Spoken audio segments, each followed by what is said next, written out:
Well, it seems my previous Secret Lair decks have worked together to summon a previously impossible SLD to get. The Goblins! Let's unbox it. If you like content like this, that's analytical about Magic, yet not relentlessly negative about it, while talking about markets, gameplay, and doing box openings, then hey, maybe subscribe. Also, if you have a lot of cardboard you want to sell, check out Card Conduit. One of the best ways to sell your cards on the internet. Use promo code NERDY for 10% off your fees at checkout. And then also check out Manapool, which is apparently the largest growing online sales database for Magic the Gathering cards, a sponsor of this channel. Thanks, Manapool. I appreciate it. Affiliate link below. Use that to purchase your cards after you get all that sweet cash from Card Conduit. I greatly appreciate it. All right, so we have here the Secret Lair Goblin Storm deck. They must have a lot of confidence in this exterior box because there was no packaging inside my box whatsoever. None of the previous fanfare, no bubble wrappers, nothing. It's just here raw, ready to go. Let's see what it looks like on the inside. I've been so excited for this deck. I can't believe I was able to get one. Thank you for being part of Secret Lair. No, thank you for having luck fall in my favor, so I was able to be part of the Secret Lair. I've told this story before on the channel, but if you haven't heard it, I got in with literally a minute left to spare as I was checking out. And honestly, a buzzer beater. 31 minutes or so is how long it took me to get it. So very lucky I was able to secure it. Oh my goodness, look at this. This one is silver. We had a few that were previously gold. Now we have a cool silver box here with the Goblin Storm art on it. Look at that. That looks great. Oh my goodness, I love that. All right, now let's take a look at what's inside here. It seems like it's the same cardboard they've been using for the support. Not bad on the inside. I don't see any damage, but it does look like it has been shifted. Oh, look at that. It came out with the tab pulled a little bit. Has been shifted a little bit in transit here. I'm just happy I received it without any sort of tomfoolery with shipping. Awesome, awesome life counter with that art. Definitely a huge win there. Let's see what we got.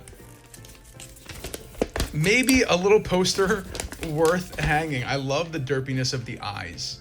Oh my God, totally well captured. You gotta love the derp.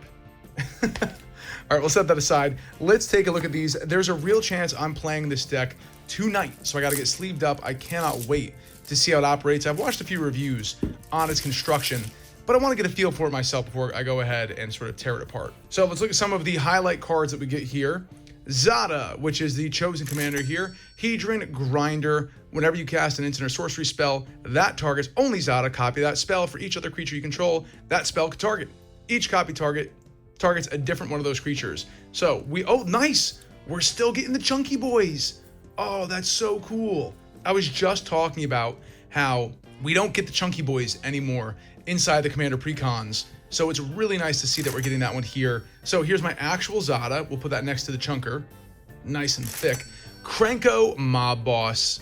I mean, an all-timer. Look how big he is compared to the little goblins at the bottom. Excellent. Krenko is really the premier Goblin Commander in my mind. My buddy has one, and he does some diabolical things with it, that's for sure. We got Pashalik Mons, another classic card. Goblin Warrior really helps out in supporting this deck. We got the Brightstone Ritual here as well. Again, I mean, it'll be repetitive, commenting on the art. I really do love this style of cartoony art when applied to a Magic card. I really do think it's been done here to great effect. We got Broadside Bombardiers. I'll slide this over. We got the Conspicuous Snoop hiding in the trash, a literal trash goblin. We got Empty the Warrens, recently reprinted, and now nice to see here with this excellent art. You got dwarves and all sorts of different gobos in there.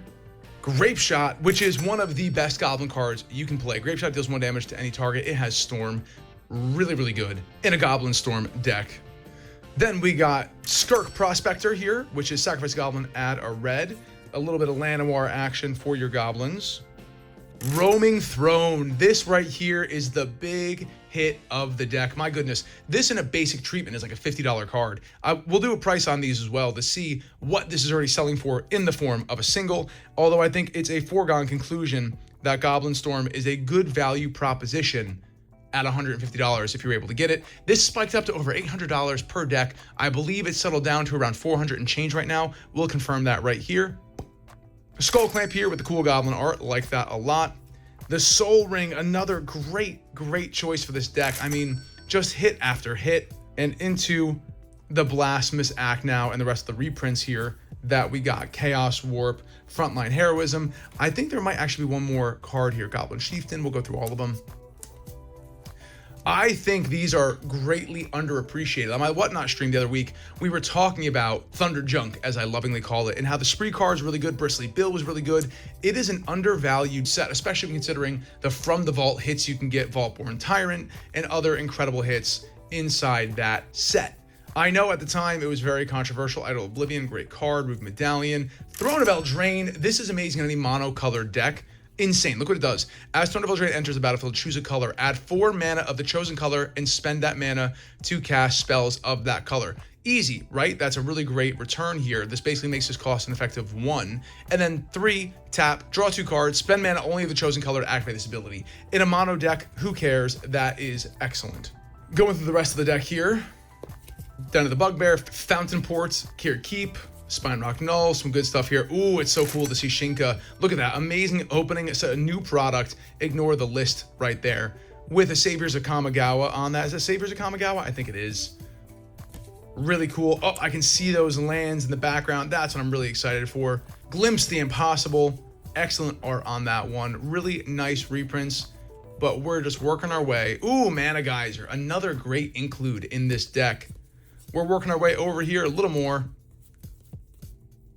into Swiftfoot Boots. I'm kind of glad we didn't waste one of the special arts in Swiftfoot Boots. I feel like every third secret layer that has artifacts has a Lightning Greaves or a Swiftfoot Boots or something like that. So it's nice to get something a little different here with the Skull Clamp, Roaming Throne, and others. Now here are those gorgeous, gorgeous mountains that create a damaged heavy play. That create a beautiful panorama. Here, we'll have to set that up. We'll keep one from each. Here is, I believe, the right. And then, ooh, we got Goblin tokens. I love that. Single-sided Goblin tokens. That is beautiful. Really nice to see that. Beautiful. And the Storm Counter here as well. Essential include in this deck. And I love that there's no black border at the bottom. Just so clean, so beautiful. We got the Eldrazi spawns. We got soldiers for other tokens here. These are double-siders. Fish token, treasure token. We got the Kobolds of Kier Keep and straight-up Eldrazi's. We have the Wicked Roll and Cursed Roll tokens. Start your engines, get excited. And then here is the bonus card, Mog Catcher in the background. 2 and 2 red, creature, human, mercenary. 3 and tap, search your library for a goblin. Permanent card, put it into the battlefield, then shuffle. A repeatable tutor, and a red mana token here as well, because as you storm off, you're gonna want to count this. Well, this is genuinely shocking. As you go through the remainder of this deck, the price of almost $1,000 in singles for just the hits, mind you, not the bulk that comes throughout the rest and the $3 to $5 to $7 to $10 cards I didn't point out outside of Throne of Eldraine and Shenka and others. There really is an insane reprint value here, even looking at a $400 and change deck. Let's just say, every price I put in there drops 50% from now until the decks hit more people's hands and they start piecing them out to sell them. I do think some of these are going to remain in a rarefied space of chase, because so few people are going to want to break up the deck into singles. The people who haven't already sold the box as a whole are likely going to hold on to it, and the ones who are going to piece it up for singles are probably a smaller majority of people. Now, there is a question as to if this video does well, it might convince some people to sell off some of the cards they have better treatments of, maybe a Soul Ring or a Roaming Throne or a Krenko that they prefer in alternative to the ones that came in this deck, but this is just mind-blowing. Doing the value, seeing where it comes up, and I was doing TCG Low, by the way, not market, just low. What's the lowest available price at the time of recording? And we get nearly $1,000 out of this deck already. I've never seen this. This was like cracking a giant collector booster where everything worked out perfectly. It's basically the same price. We're looking at around $400. Imagine you pay $400 for a guaranteed $975, including the lands, the tokens, the storm counters, which by the way, the red mana and the storm counters I couldn't find on TCG, but those were on eBay. They were listed as high as $34 and $40, but I kept them at $20 because there were some listed at $19, but not that many. So I did kind of like a low average of that for around $22 for each one. So either way, this is an insane deck. I don't know how well those singles are going to sell. They might be insanely overpriced, but that is the TCG low price. This boosted singles market is clearly the effect of how hard it was to get the Goblin deck. Even telling my friends who don't watch the channel, just saying, hey, I got a Goblin deck, they go, really, how'd you manage that? They know that this was an incredibly scarce product and very hard to get. So either way, this is an incredible product. I'm going to talk more about it at the end, but I just wanted to say that I was shocked going through this. I can't believe the prices. They're TCG low, and even if they lose 50%, you're still above the purchase price with tax and shipping for this kind of setup. It's just unreal. I'm so glad I have it. I plan on keeping it, as you can see from the boxes on my desk. I love the secret layer decks. I keep them, I play them, and rarely do I break the continuity of them because I like playing them as is. My Angels deck I have since upgraded. My Raining Cats and Dogs I since upgraded, but all the special treatments always persist within the deck. The same will be true for Goblin Storm. I might convert it to Krenko. We'll see how I like it when I play it. But either way, I wanted to put that commentary in there before returning to the video because I realized in the editing all of those numbers in there, just how nuts this is. I couldn't believe the Skull Clamp is almost 100 now. That one's been selling. People are excited about it, clearly. The Soul Ring is doing great in the Krenko and the Roaming Throne. It's just unreal. So either way, I wanted to mention it. I know it's crazy, but I did my research, and these are TCG low prices with 50 to 60 to 70% margin to spare for it still being worth your while. And certainly at 150, this is the best Magic buy of the year for me so far. All right, everyone, back to the video. I mean, look, it is very much a deck worthy of FOMO for, which we've all talked about it. I made a video about it. We've discussed it ad nauseum. I am a positive YouTube channel regarding Magic the Gathering. So we've discussed that enough. Let's just revel in how beautiful the art actually is, which I think is the right thing to do. Let's showcase how beautiful Wizard of the Barge's art is here and get this lined up just right.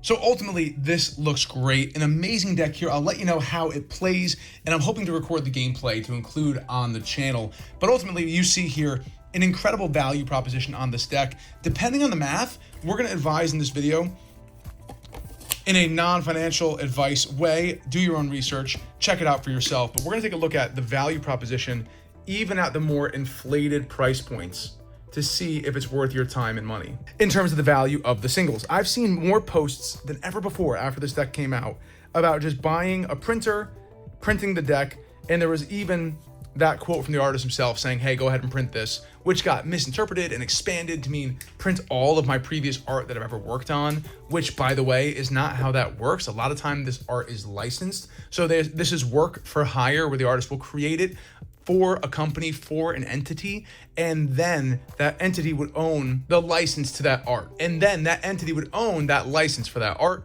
for it to be reproduced and reutilized in future sets down the way. I'm not sure about the agreement here. I don't know about the agreement for other secret layers, but typically when you license art, the person owns that art thereafter, not the artist themselves. All right, so that's everything I can cover about this deck right now. I think it's great. We're gonna play it. I'll let you know how it goes and we'll follow up on it at a later date. But for now, I just hope you enjoyed the video. I hope you got a chance to soak it in and see what it looked like, see the unboxing experience. And again, I'm sorry for all those who couldn't get this deck. That was a crazy experience here. It sold out way too fast, even for people who sat in a queue for an hour and a half. But at the end of the day, it's just cardboard. We're here to have a good time. Never forget, it's just a game.